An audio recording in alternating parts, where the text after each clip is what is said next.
Elden Ring Nightraigne. The latest project in the legendary From Software lineup launched some division across the Souls community. Some loved it and some hated it. This was evident by the mixed review status on Steam, but also, if you were to look around for opinions elsewhere, you'd probably get a mixed bag. Now it's been a week since launch as I write this, and the Steam reviews have balanced out and fallen into mostly positive, and I'd say the game has had a good reception overall, but for a From Software game, it's odd for it to have launched to mixed reviews at all. So why did it? Some may see Nightraigne and assume it's a sequel, which is a valid assumption, but that's where you'd be wrong. Nightraigne is not a sequel at all. The game is considered not canon by director Junya Ishizaki and From Software, and it is therefore a spin-off of Elden Ring, which takes the 2022 Game of the Year and twists it into a fast-paced roguelike, where rather than creating a character, you choose one of 6 in the beginning and load in. You fly in and must begin your fast-paced journey through Limveld, slaying enemies and bosses, gaining loot and leveling up, all while trying to steer clear of the incoming storm, preparing for your eventual face-off with the Night Lord of your choosing. There's a couple of similarities to Fortnite here, but no, this is not a battle royale. Those are the only 2 aspects from that style of game present within Nightraigne. This style of game is new to From Software. It's a smaller scale experiment where they tried their hand at creating something co-op focused so you could hop on with your friends and do some runs through the lands between, slaying bosses from all around Elden Ring. They've never done something like this before, and they obviously didn't want to put a lot of resources into such an experimental project, so they opted to take their existing assets from Elden Ring and turn it into something new and different, and not even charge a full $60 or $70 for it.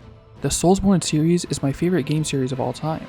Elden Ring was my introduction, so I'm fairly new compared to some of you out there, and that one still remains my favorite, especially after Shadow of the Erdtree. So when From Software surprise revealed Nightraigne at the Game Awards 2024, not even a full half year after the DLC, I lost my mind. Seeing the Nameless King from Dark Souls 3 and a heavy amount of recycled assets from Elden Ring in the trailer was interesting, especially after host Jeff Keighley called it a standalone game, so it wasn't DLC. From Software is no stranger to recycling assets, but this was to another level, and while it didn't bother me, it definitely confused me. Soon after it was shown, we got some more information on what it'd be, and after reading up on it, some were concerned and some were excited. Personally, I was excited. I play Souls for many things, but fighting bosses and finding good loot is one of those things, so when I learned that Nightraigne was basically a giant randomized boss rush, I knew it'd be for me. I spent the next couple months anticipating this release, ready to hop into this roguelike version of my favorite game of all time. One day after the reveal, Bandai Namco announced the Nightraigne network test for February, and I quickly signed up for it. I was fortunately selected to visit Limveld early and take on the first Night Lord of the game, the Tricephalos. The network test was a very limited version of Nightraigne.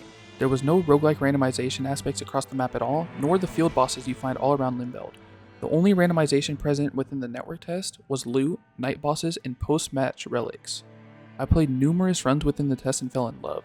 Knowing it was so limited made me even more excited for the final release, knowing it freshened up the experience I'd already loved. I beat Gladius, Beast of Night, and the test eventually ended, leaving 3 months until I'd returned to Limveld and experience it in its best form. The game finally launched, and I've beaten all of the Night Lords. So, how is Nightraigne? In my personal opinion, I love it and have had tons of fun with it, and I definitely see myself returning to the lands of Limveld a lot in the future, especially if From Software continues updating the game and making changes. But Nightraigne is not perfect, nowhere near it. I have some gripes with this game, more than I'd like to have with a From Software game. This is a roguelike, which are based around their randomized run designs. So, let's start with the randomization of Limveld. Limveld. The map during a run of Nightraigne alters and changes every run. Sounds cool, right? Well, what I'm sure you're imagining is not what it's like. Only places of interest are randomized from run to run. For example, you will load into one run and land on a nearby camp with a boss. Load into the next run, and chances are, that camp will not be there anymore, and instead will be something else. The map at its core does not change. The terrain remains the same all the time, which kinda surprised me. The pool of POIs is not very big either. There's multiple versions of camps and buildings I can spawn, but it's all mostly the same stuff on repeat, and when these places spawn, everything is static within. Let's say a camp with no affinity marker like fire or lightning spawns on the map. The boss within could either be Banished Knights or a Leonin Misbegotten with enemies all around that match the boss's theme. That's how it'll be every time, it doesn't change. Basically, bosses and enemies within places of interest are not randomized, and with the POI pool being as small as it is, you will run into the same camps with the same bosses from run to run, sometimes multiple times in a run. This hasn't bothered me yet when it comes to a repetition issue, but it's disappointing. It wouldn't be so bad if there were more POIs I could spawn, but there's not many, so you find the same stuff a lot. To make it worse, there's a big castle in the middle of the map that never changes. It's there every run. The enemies and bosses within will change, but just like the POI pool, there's not that many possibilities here. I noted that the terrain doesn't change from run to run, and that is true, but there is a feature called shifting earth that you will run into every now and then. Before loading into a run, you may be notified that the earth is shifting, and there's about 4 possible shifts. What happens is, a large chunk of the map will change into something new and inspired by an area from Elden Ring. The terrain of a shifted earth is not different every time it shifts. If the earth shifts into a crater one run, and then it shifts into a crater in another run, it's the same layout every time you see it. It does freshen things up when you get it, and helps with repetition issues, but once you learn it all, even that could grow repetitive. Shifting Earths also have the same bosses every time from what I've seen, at least 3 of them, one I'm not so sure about. All of what I just said is bad for the game and disappoints me, and even though I love this game and will be playing it for a long time to come, I wish it were not designed this way. It can cause major repetition issues for many people, which will eventually go on to potentially kill the game. One of the most exciting parts of a co-op Elden Ring game being created was the idea of taking on some of the most iconic bosses from the game together.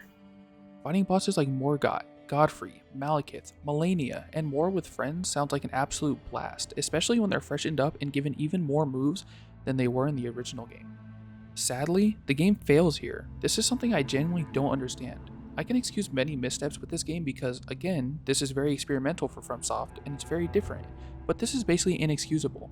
The only remembrance bosses from Elden Ring present in Night Reign are Morgott, Godric, the Ancestor Spirit, and Estelle, whom I haven't even fought personally as I write this. The game is filled to the brim with random minor bosses from Elden Ring, stuff like the Grafted Scion or Tree Sentinels, which is good. FromSoft digging into their boss pool from Elden Ring and using random ones to fill the world as you explore it is good, and I understand, but the nightly boss pool should not be so full of the same bosses you can find roaming the world. It should be full of the iconic bosses from Elden Ring, but they didn't do this. There's so many remembrance bosses in Elden Ring, including only 4 is an unbelievably silly decision, and I'm really hoping FromSoft is open to fixing this and adding more in patches. What makes it worse is that all of the remembrance weapons are in this game, so knowing that if you're lucky, you can use an iconic boss weapon like Malekith's Black Blade when Malekith isn't even in the game. Extreme misstep here, and one of my biggest disappointments with Night Reign, I spent the entire time waiting for this game thinking of scenarios fighting these bosses with friends, and to find out almost none of them are here, yeah, it sucks. The inclusion of Dark Souls bosses was confirmed in the reveal trailer when they showed the iconic Nameless King from Dark Souls 3, and this had people even more hyped up. Imagine the possibilities. Sadly, they didn't do much here. There's only 6 bosses from Dark Souls within Night Reign, 2 from each game, and the 2 they picked from Dark Souls 1 are hilariously bad. It's definitely disappointing of FromSoft to not include more bosses from the trilogy when it was such a big hype point, but it's something I'm more lenient on because, to be fair, this is an Elden Ring game. But what makes things so funny is, there's more Dark Souls bosses in Night Reign, an Elden Ring spin-off, than there is Remembrance bosses from Elden Ring. I don't even know how that happened. There is also only 1 boss from the Shadow of the Erdtree DLC, but this is excusable as this game was in development before that entered production. Hopefully some bosses from there make their way to Night Reign soon. Another major problem is the lack of duo play at launch. This was brought to From Software's attention after the network test, and I believe they could have easily added it in the 3 months before release, yet they did not. Instead, leading up to release, director Ishizaki claims he and FromSoft overlooked it, which is an interesting excuse to say the least. They've now confirmed it's coming out at a later date. This should be priority number 1 in my opinion, and not being able to give us a date for the arrival of such a key feature is just crazy to me. Hopefully it's not too far out. Let's get into a major positive now. In Night Reign, there's a small dash of Monster Hunter. You load into the Round Table Hold, the hub area of the game, and use the Table of Lost Grace to begin your expedition, seeking out a Night Lord of your choosing to slay.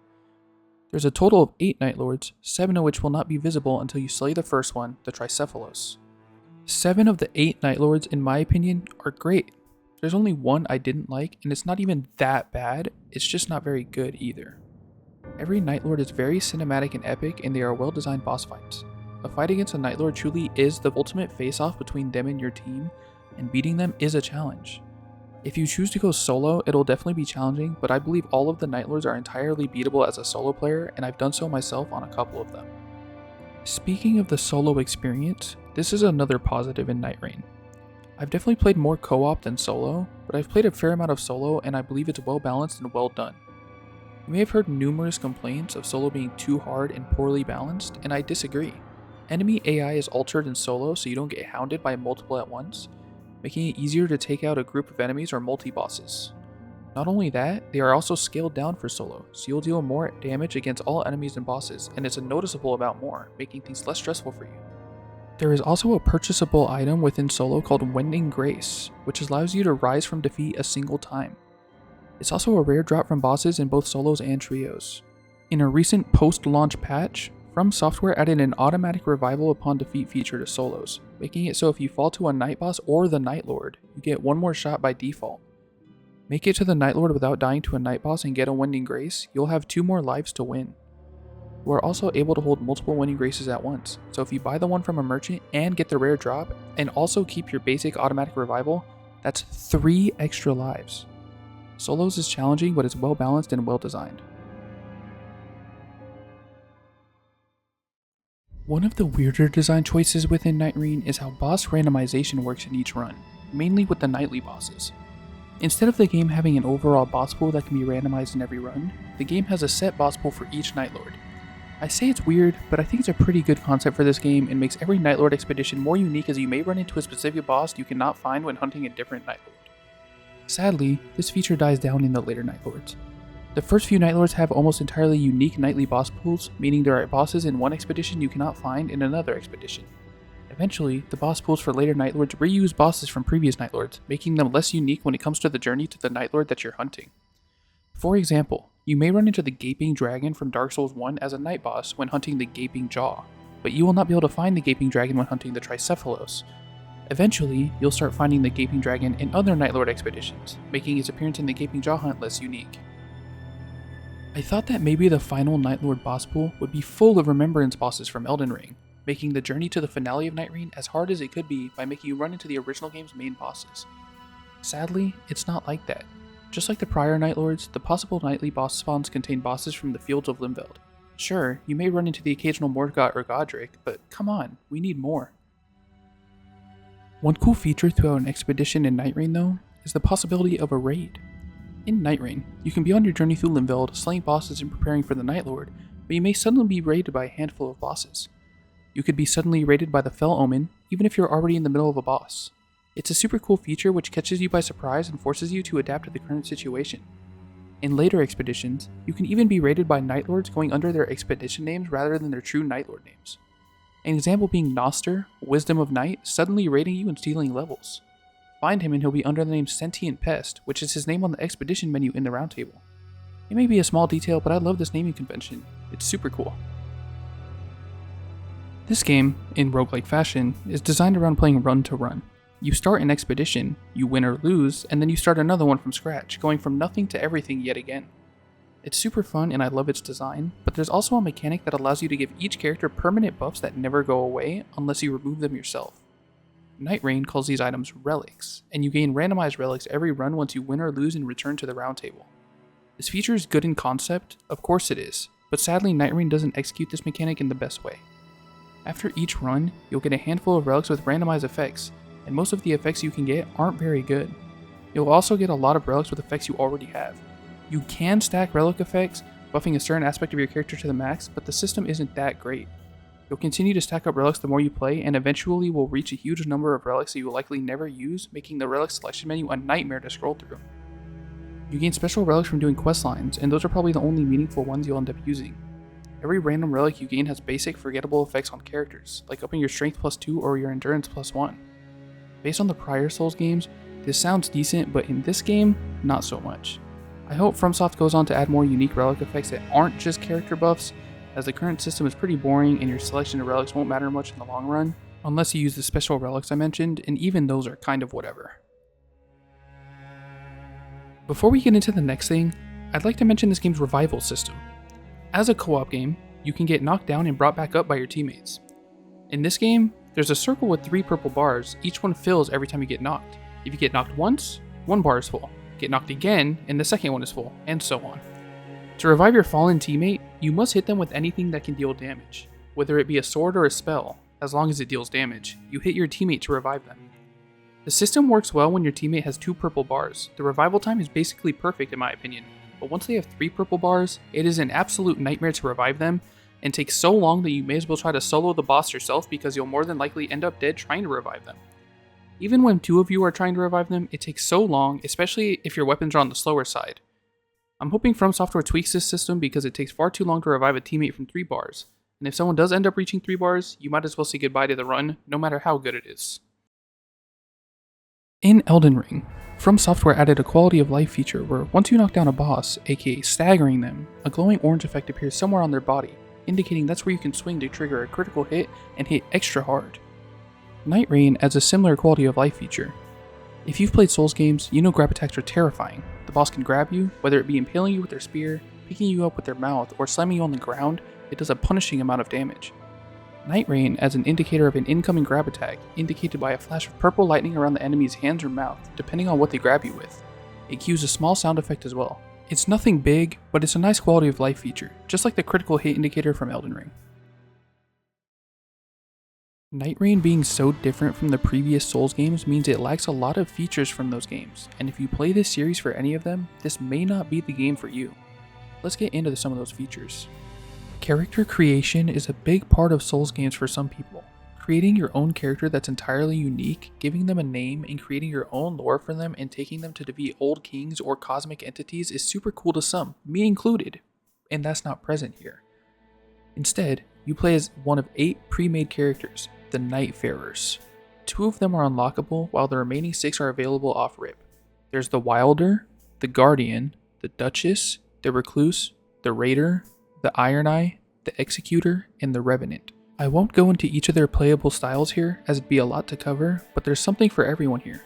Personally, I found myself maining the Wilder and the Recluse. They are super fun for me and are basically the opposites of each other. It surprised me how much I enjoy playing Recluse, as I've never been into spellcasting builds in the previous games. All of the Nightfarers are super cool and have their own lore and their own quest lines that you can do, and while it's weird not playing as your own self-made character, these characters are all very cool. Each is based on a specific playstyle, like big heavy hitting hammers with Raider or quick and small daggers with Duchess, etc. Like I said, there's something for everyone here, but if you play Souls for the character creation aspect, this one may not be for you. The Nightfarers also all have custom skins, some being characters from Dark Souls. And no, these skins do not cost real money. It simply costs the currency called Merc, which you gain every run once you return back to the round table. No microtransactions here. I mentioned that all the Nightfarers have quest lines, so let's dive into that quickly. Each Nightfarer has their own backstory and lore, which you read from a journal in the Round Table Hold, and can trigger their quests from there. These quests are quite short-lived and can be done very quickly, and definitely are not as detailed or long as questlines found in the previous games. So if that's something you play Souls for, you can get some of it here, but it definitely is not to the level of the others. It's nice that there is questlines here at all though, I actually didn't expect any. If you play Souls for the big beautiful horizons and amazing sights, this may not be the game for you. There are some nice views here, but the map can be very one-note, and you're also rushed at all times through the incoming storm. No time to stop and look around here, so if that's what you want, I consider skipping this one. If you play for lore and story, there's some here, but remember that this game is a non-canon spin-off. It won't answer any remaining questions about Elden Ring. It's all new stuff that branches off from the original game's lore after the Shattering event. If you're more interested in the original lore with the Golden Order and all that interesting stuff, you will not find that here. NightReign is a big experiment that was created from pre-existing assets, which is something I can appreciate. From Software isn't just sticking within their comfort zone and doing what they know over and over. They stepped out of their comfort zone and tried something new, and they didn't have to spend the amount of a big new game as this game is crafted out of mostly old assets. I'm glad FromSoft tried this, and I love it personally, and will be playing for a long time to come. I'm hoping they're open to doing some big overhaul updates and adding some greatly needed additions, and I'll be looking forward to the DLC this year. Until then though, I'll see y'all in the lands of Limfeld.